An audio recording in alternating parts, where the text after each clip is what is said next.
যেভাবে নেইমারের হাতে বাংলাদেশের জার্সি পৌঁছানো হলো, দেখুন ব্রাজিলে এক ভিন্নধর্মী মুহূর্তের সাক্ষী থাকলো ফুটবল প্রেমীরা।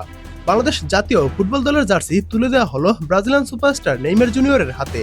আর এই ব্যতিক্রমী উদ্যোগের নেপথ্যে ছিলেন বাংলাদেশি ফটো সাংবাদিক শাহানুর রুমেন, যিনি বর্তমানে ব্রাজিলের ঐতিহ্যবাহী ক্লাব করিন্থিয়ান্সের সঙ্গে কাজ করছেন। সামাজিক যোগাযোগ মাধ্যমে ছড়িয়ে পড়া একটি ভিডিওতে দেখা যায় শাহানুর রুমেনের কাছ থেকে হাসি মুখে বাংলাদেশের জার্সি গ্রহণ করছেন নেইমার।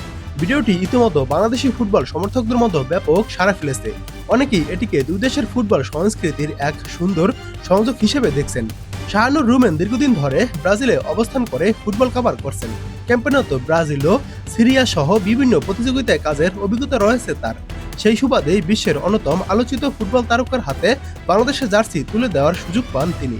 অন্যদিকে নেইমারের ক্যারিয়ার বর্তমানে বেশ আলোচনার কেন্দ্রবিন্দুতে। ইনজুরির কারণে দীর্ঘ সময় মাঠের বাইরে থাকার পর তিনি ধীরে ধীরে ছন্দে ফেরার চেষ্টা করছেন। সাম্প্রতিক সময়ে ক্লাব ফুটবলে তার অবস্থান নিয়ে নানা জল্পনা কল্পনা চলছে। গুঞ্জন আছে নিজ দেশের ক্লাব সান্তোস ছেড়ে যুক্তরাষ্ট্র লিগে পাড়ি জমাতে পারেন তিনি। একই সঙ্গে জল্পনা কল্পনা চলছে ব্রাজিল জাতীয় দলে তার ভবিষ্যৎ নিয়েও।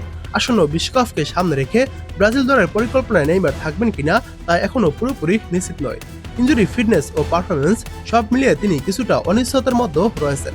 তবে জনপ্রিয়তা কিংবা ভক্তদের ভালোবাসার কোনো ঘাটতি নেই নেইমারের। বাংলাদেশের জার্সি হাতে নেয়ার এই মুহূর্ত তারই প্রমাণ। ছোট একটি উদ্যোগ হলো এটি বাংলাদেশ ফুটবলের জন্য এক গর্বের মুহূর্ত হিসাবে দেখা যাচ্ছে। তাই তো ভিডিওটি সামাজিক যোগাযোগ মাধ্যমে ছড়িয়ে পড়ার পর মুহূর্তেই সামাজিক যোগাযোগ মাধ্যমে ভিডিওটি ভাইরাল হয়। নেইমার বর্তমানে এখন সান্তোসের হয়ে মাঠে নামার জন্য প্রস্তুতি নিচ্ছেন। সামনেই বড় ম্যাচ ফ্লুমিনেন্সের বিপক্ষে। এই ম্যাচে নেইমারকে দেখাতে হবে বেলকি, তা না হলে নজরে আসবেন না। এই ম্যাচে ভালো কিছু পারফরমেন্স উপহার দিয়ে ভক্ত সমর্থক থেকে শুরু করে কার্লো আনচেলত্তির নজরে আসতে চান নেইমার। সেই ম্যাচের জন্য নেইমার এখন নিয়মিত অনুশীলন করে যাচ্ছেন।